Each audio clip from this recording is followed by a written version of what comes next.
In part 4 this evening, reporter Natalie Wilson takes an extensive look at the importance of parental involvement.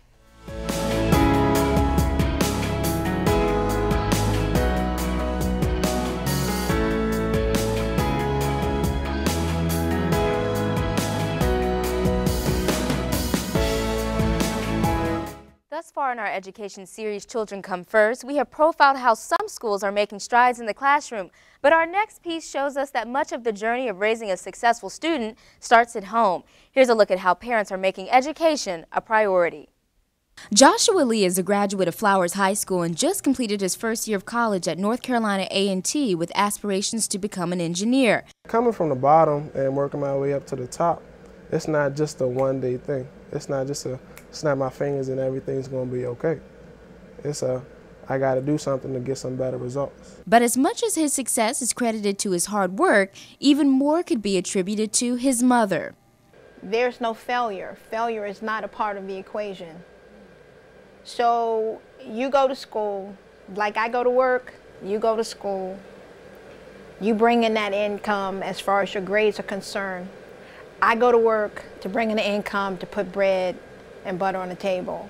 And so his expectation, and there was never an opportunity for him to say, I'm going to go and waste somebody's money. No. Joshua attended Flowers High School under the Science and Technology program and credits hands-on teaching and training to his success in college. He says the curriculum was creative and forward-thinking, something that gave him an academic leg up this past year. In college, we had to build a car using Lego pieces and a motor and like a little wire. So like when things didn't work out the way like we planned it, me and my teammates planned it, kind of had to go back and like regroup and figure out another way how to do it. And my colleagues, they were like, a car, ooh, like we've never done that before. And I was like, I've done things like this back at school, not exactly a car, but I've at least had like some type of experience where I was like, oh, okay, like that sounds fun, versus, oh, I'm overwhelmed, how are we gonna do this? As the plaques and trophies adorn his mother's mantelpiece, it's not surprising that Joshua is an academic standout. But perhaps what is that it hasn't always been this way.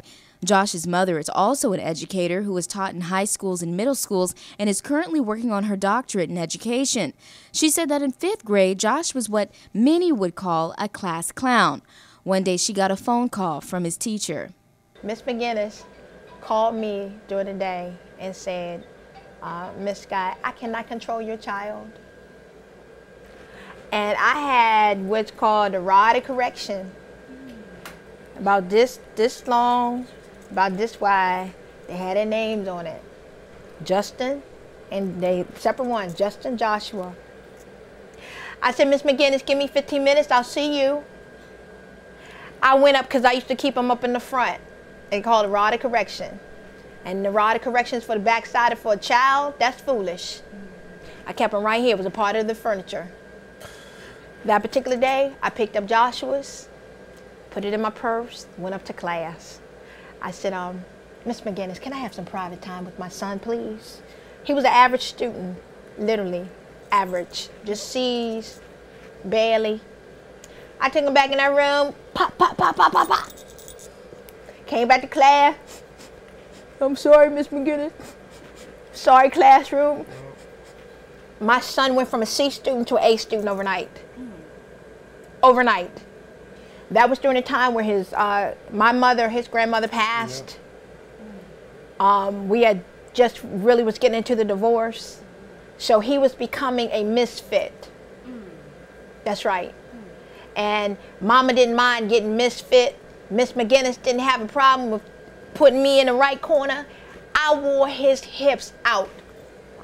I sure did. He was never the same, literally. So we went from an average student to an A student. 6th grade, the top of his class. Middle school, he was tied for 3rd for salutatorian. High school, it continued to perpetuate. But I did my part. It's that kind of parenting that many teachers and leaders say makes all the difference, knowing that inside and outside of the classroom, there is an ally.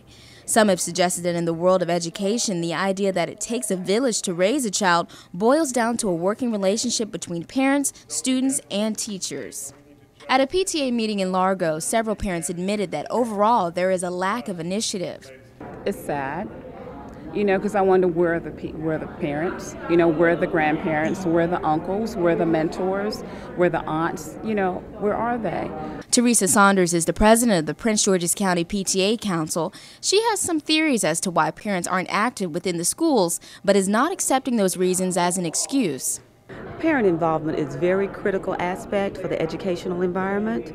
We understand that you have the administrators, you have the teachers, and the parents are critical to that because it takes all of them together to make this environment work. Sitting down and talking is exactly the focus of this general membership meeting. The agenda includes a discussion on understanding your role as a parent leader and a networking session between the council committees from different schools. But as much as they're strategizing on how to get more parents involved, their theme really says it all: keeping our eyes on the prize, our youth. They didn't ask to be here, so because they're here, I need to do all that I can to help them to grow, to understand how important volunteering is, one, because I believe that as they know that importance of giving back to the community, giving back to their peers, giving back, period, is really great because it helped them develop as a person. I know when I first joined PTA, my daughter was so proud to know that her mother was part of PTA and that she was doing things in the PTA. And it was like, really, I didn't know how much that really made her feel so good. I was like, wow, you're impressed. I was like, okay, great. So that even pushed me more because now she wants to volunteer and do things. So that was a door that I opened for her to see how important it is to give back. The children are at school approximately 6 to 8 hours a day in their activities. But when they come home to their parents, parents need to be able to support and reinforce what the children have learned or been apprised of at school. So therefore, we need to give parents the support and the tools by which they can do that. But the million-dollar question is, why does it feel like parents have to be forced to get involved in their children's education? If they can make it to plays, concerts, and other events, why not the PTA? That is the million-dollar question. That really is. I mean, I've heard of,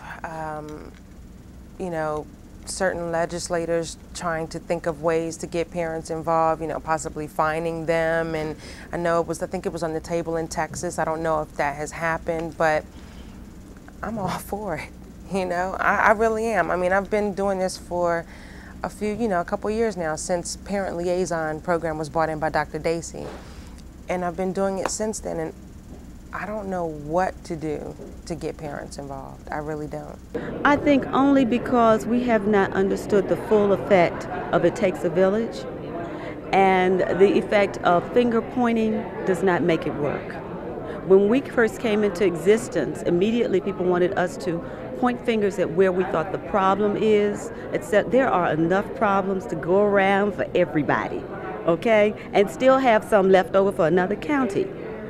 Other counties have the same problems, but they sit down and at some point try to figure out how can we get some things resolved, because we're supposed to be doing this for the next generation. It's not just about us. And as a teacher, Maria Scott has experienced the blame game firsthand. You would not believe, from high school to middle school, I can't teach my instruction. I do the same thing Miss McGinnis did in elementary and high school.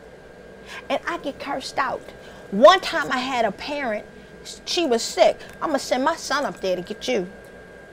I've been threatened. I've been called BITCHs. Just this particular season, and we're talking about maybe a couple of weeks from now, I had one parent. She said, give me a minute, I'll be up there. She came up there with the father, took the child in the back room and did what I did. But that's very few and far in between. You make a phone call in middle class, what's your problem? What's your problem? What's my problem? I can't teach my class. Don't you think as a parent I ought to be calling home to let you know how disruptive your child is? But instead you curse me out? That's the part I'm talking about. I see the transformation. That's why I continue to make phone calls as an educator. Because I know It's just a matter of getting one good time. You can change your child for the rest of their lives, but instead, you don't want to leave work. Very interesting. But perhaps these meetings will be a step toward breaking down some of those communication barriers, and the key may be getting parents to understand that the PTA is a network of support. We're in a generation now where you may have one parent. There's a lot of single-family households headed by a single female. There are a lot of households where both parents work continually, 2 or 3 jobs to keep up with the economy. And then you have the situation where you've got about the 4th generation of children raising children. All of these individuals need some type of support in helping to support and develop and raise their children.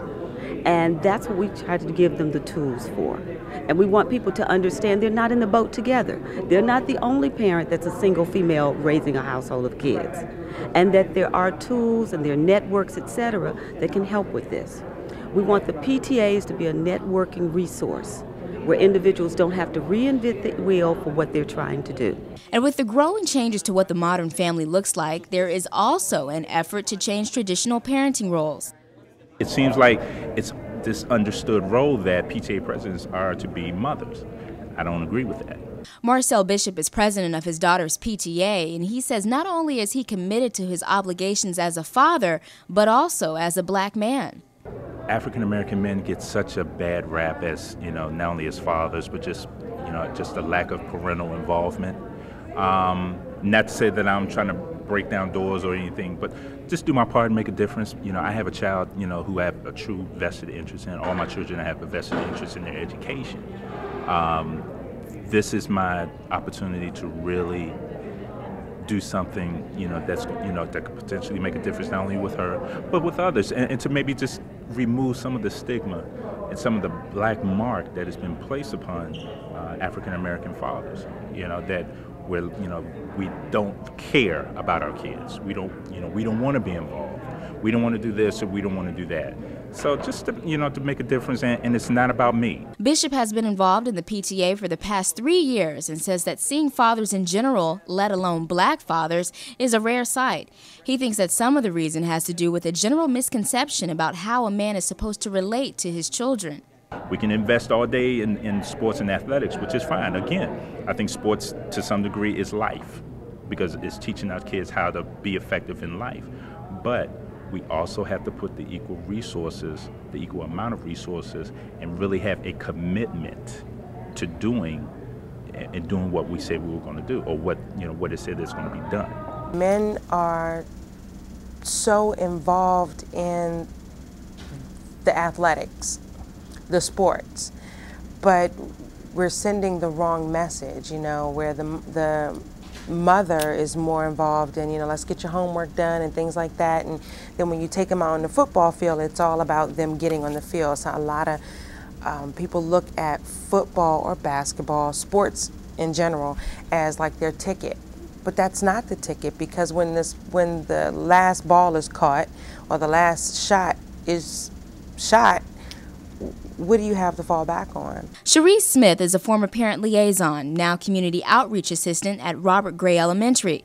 After making a key observation, she decided to take matters into her own hands. And in the beginning of the year, I was trying to think of something different that could be done, rather than the canned workshops that we've done in the past, but trying to figure out how could I make a difference and what was lacking in schools as far as parent involvement. And then I thought about our men. When we have parent-teacher conferences or back-to-school nights, the proportion of men to women is staggering. So I felt like we needed to do something to get men involved. Smith decided that after the county held its annual Men Make a Difference Day, she wanted to remind them that they make a difference every day. She began hosting a series of workshops specifically for them. Aside from hoping to guide fathers on how to take more of an active role in their children's education, Smith also wants to give them a place to deal with their issues.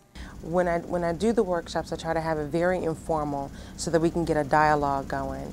It's a time for them to really express themselves and say how they feel, and I really try to take a back seat in them and let the men, facilitate it and let them talk, just trying to give them an outlet. and they don't realize that they are actually being involved. That is their way of being involved. I think a lot of times they don't know how to be involved in school, but just coming out and, you know, partaking in something like this is being involved. The workshop themes have ranged from tackling your fears, balancing father stress, to men and loss and rebuilding dreams. This week, the topic is dealing with loss, something that is particularly poignant in these tough economic times. Just dealing with the outside world. Everybody's got different problems, and you just got to deal with them.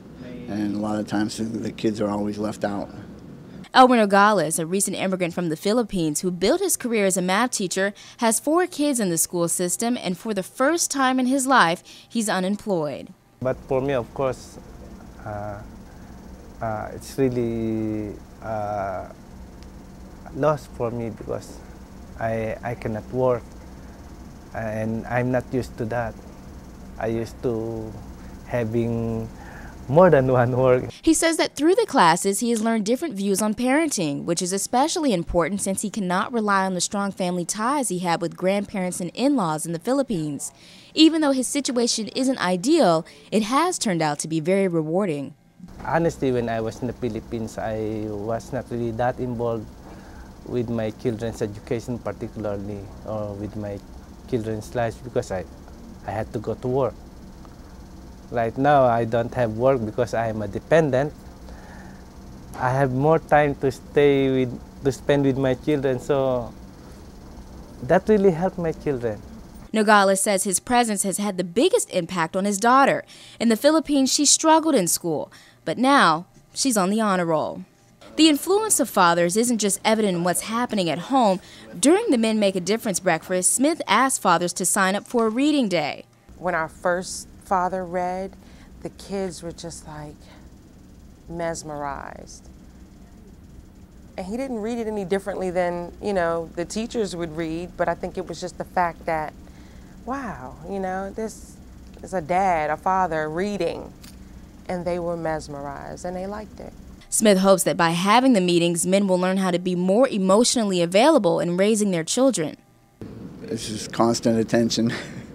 That's all they are for me, is just playing with them and being there for them and training them and getting their manners built up. Smith says she plans to incorporate special events, including a Daddy-Daughter Day, where they can have a tea party and make pictures using arts and crafts. She also wants to host a father-son fishing trip. And perhaps by working together and setting the example at home, in the classroom, and beyond, the children will be better for it. There is a role that parents need to play. It is not the state or the county's responsibility to raise your child. You are to bring a product to the schoolhouse where parents can be participants, but the product should not be so damaged to the degree that teachers cannot teach. So my whole issue right now is parents, can you come to the plate and help us as educators? Hopefully by the end of the year, the room will be packed, right? That's the goal. So, starts with one. Natalie Wilson, CTV News. And in tomorrow's segment, you'll meet a very special young man, Victor Kwanzaa. So be sure to tune in on Tuesday for the next edition of Children Come First.